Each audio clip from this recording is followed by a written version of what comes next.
Hello everyone, welcome to the International Institute of Fitness and Alternative Sciences. आज जिस topic पे हम बात करने वाले हैं वो है कॉन्स्टिपेशन यानी कब्ज। ज्यादातर लोग आजकल कॉन्स्टिपेशन से परेशान हैं क्योंकि ये एक लाइफस्टाइल डिसऑर्डर है। सबसे पहले हम ये समझने की कोशिश करेंगे कि कॉन्स्टिपेशन क्या है, कब्ज क्या है। तो उसके लिए हम कॉन्स्टिपेशन के कुछ सिम्टम्स को देखेंगे। अगर आप दिन में 1 से 2 बार मोशन के लिए जाते हैं तो वो नॉर्मल है। अगर आप दिन में 3 से 4 बार मोशन के लिए जाते हैं तो वो कॉन्स्टिपेशन का कारण हो सकता है। स्टूल पास करते समय परेशानी होती हो या दर्द होता हो, स्टूल बाहर निकालने के लिए प्रेशर लगाना पड़ता हो तो वो कॉन्स्टिपेशन का कारण होता है। टॉयलेट के बाद पेट पूरी तरह से साफ ना होना या वैसा महसूस होना तो ये कॉन्स्टिपेशन का कारण होता है। पेट में ब्लोटिंग होना या बहुत गैस बनना ये भी एक रीजन होता है कॉन्स्टिपेशन का। इसके साथ ही स्टूल का टाइट होना, स्टिफ होना और इजीली पास ना होना ये भी कॉन्स्टिपेशन का कारण होता है। सो ये कुछ सिम्टम्स है जिससे आप चेक कर सकते हैं कि आपको कॉन्स्टिपेशन है या नहीं है। सबसे बड़ा रीजन होता है कॉन्स्टिपेशन का इम्बैलेंस डाइट और लाइफस्टाइल। अगर आप डेली रूटीन में कोई डाइट फॉलो कर रहे हैं और उसको सडनली चेंज कर दे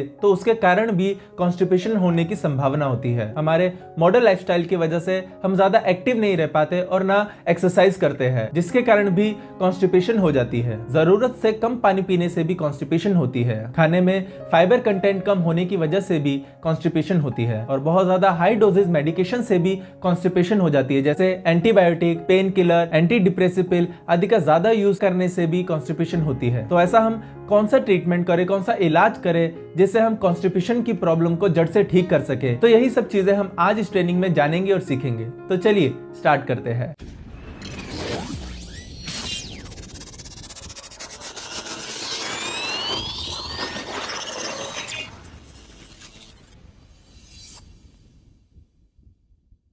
इसमें सबसे पहले हमें यह पता होना चाहिए कि हमारे स्टमक की और हमारे जो पूरे का पूरा डाइजेशन सिस्टम है उसकी लोकेशन हमारी बॉडी में कहाँ आती है, हमारे हाथ में कहाँ आती है। तो हमारा जो मिड एरिया है, जो मिड एब्डोमेन है, वहां हमारा पूरे का पूरा सिस्टम आता है, हमारा डाइजेस्टिव सिस्टम आता है। तो सेम जब हमारे हाथ में देखने की कोशिश करते हैं, जो हमारा मिडल एरिया है, जो मिडल एब्डोमेन का एरिया है, उसमें हमारा पूरे का पूरा डाइजेस्टिव सिस्टम आता है। हमारे दोनों हाथ में यहाँ सेंटर में डाइजेस्टिव सिस्टम आता है। तो हमें क्या करना होता है, इस प्रकार की एक्यूप्रेशर की ब्लू बॉल लेनी होती है और जो हमारा डाइजेस्टिव सिस्टम है उसे इस प्रकार से स्टिमुलेशन करना होता है। सो जो हमारा पूरे का पूरा डाइजेस्टिव सिस्टम है हमें इस प्रकार से उसे स्टिमुलेट करना होता है। खाना खाने से 20 मिनट पहले 2 मिनट के लिए इस प्रकार से स्टिमुलेशन करना होता है। स्टिमुलेशन करने के बाद हमें क्या करना होता है, अगर कॉन्स्टिपेशन की एक्यूट प्रॉब्लम है यानी 2-3 दिन से ही कॉन्स्टिपेशन की प्रॉब्लम है, उसके बाद हमें एक्यूप्रेशर के 2 इंपॉर्टेंट पॉइंट्स पे स्टिमुलेशन देना होता है, मसाज करना होता है, जिससे आपको कॉन्स्टिपेशन की प्रॉब्लम में बहुत ज्यादा बेनिफिट मिलता है। जिसमें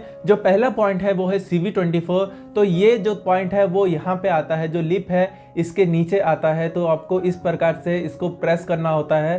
तो आप इसे 1 से 2 मिनट तक प्रेस कर सकते हैं। अगर आप बाथरूम में बैठे हैं, टॉयलेट के लिए बैठे हैं, तो आपको मोशन नहीं आ रहा है तो आप इस प्रकार से इसको दबा सकते हैं। तो आपको इस प्रकार से इसे प्रेस करना है 1 से 2 मिनट के लिए और आप देखेंगे कि कुछ ही टाइम में आपको मोशन आना स्टार्ट हो जाएगा। तो आपको इस प्रकार से इसे प्रेस करना है। उसके बाद जो दूसरा पॉइंट है वो है LI11।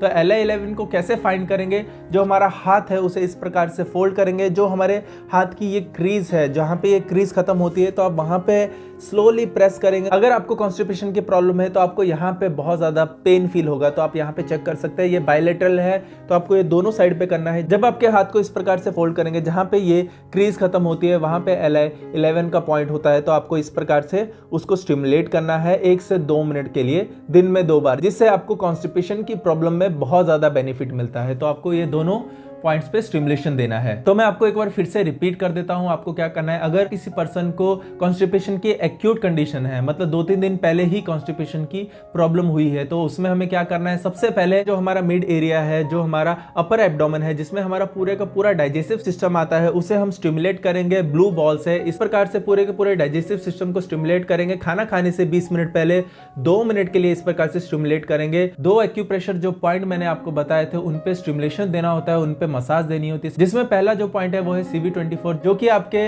लिप के नीचे यहाँ पे उसकी लोकेशन आती है। तो आपको इस प्रकार से 1 से 2 मिनट तक स्टिमुलेट करना है। उसके बाद जो दूसरा पॉइंट है वो है LI11। उसके लिए हम हमारी आर्म को इस प्रकार से फोल्ड करेंगे, जहां पे ये हमारी क्रीज खत्म होती है वहां पे आता है LI11। तो वहां पे हम 1 से 2 मिनट तक वहां पे स्टिमुलेशन देंगे, मसाज करेंगे इस प्रकार से। ये आपको बायलेटरल करना है, दोनों साइड में, दोनों हाथों में इस प्रकार से करना है। तो आपको इन सब चीजों को फॉलो करना है, इन सब ट्रीटमेंट्स को फॉलो करना है, जिससे आप देखेंगे कि डे 1 से ही आपकी कॉन्स्टिपेशन की प्रॉब्लम ठीक होना स्टार्ट हो गई है। इसके साथ में आप एक और चीज का ध्यान रखेंगे कि जब आप सुबह उठते हो सबसे पहले 3 से 4 ग्लास गर्म पानी के पीने हैं, और जब आप पानी पिएंगे तो उसे स्लो स्लो सिप सिप करके पीना है, जिससे आपके मुंह का सलाइवा आपके स्टमक पे जाएगा, जिससे आपकी स्टमक की बहुत सारी प्रॉब्लम ठीक होना स्टार्ट हो जाएगी। साथ ही आपको खाना खाने के बाद 10 से 15 मिनट तक वज्रासन में बैठना है, और खाना खाने के 1 से 1.5 घंटे के बाद ही पानी पीना है। उसके साथ ही रात को सोने से पहले एक ग्लास में गर्म पानी डाल के उसमें 1 चम्मच मेथी दाना डालना है, और सुबह उठ के सबसे पहले मेथी दाने को बिना ब्रश किए